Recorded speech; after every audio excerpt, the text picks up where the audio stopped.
তোমাদেরকে আমি মিঠা নদীর পানি দিয়েছি, লোনা পানি দিয়েছি, মারাজাল বাহরাইন ইয়ালতাকিয়ান বাইনাহুমা বারযাখুল লা ইয়াবগিয়ান। একদিকে লোনা পানি, একদিকে মিঠা পানি বয়ে যায়, লা ইয়াবগিয়ান, মিশে না, মাঝখানে অদৃশ্য দেয়ালটা তৈরি করলো কে? এই দৃশ্য আপনারা দেখছেন? দেখেন নাই? কেউ দেখেন নাই? কোথায় দেখছেন? ভিডিওতে।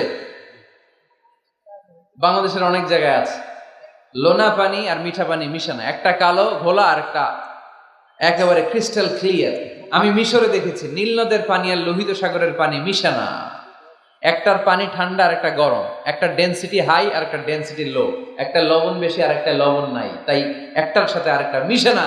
এদিক দিয়ে পানির মতো জিনিস বয়ে যায়, একটা কালো ঘোলা আর একটা সাদা, মাঝখানে অদৃশ্য দেয়াল দিয়ে রেখেছে কে? আরো জোরে বলতে হবে, তিনি কে?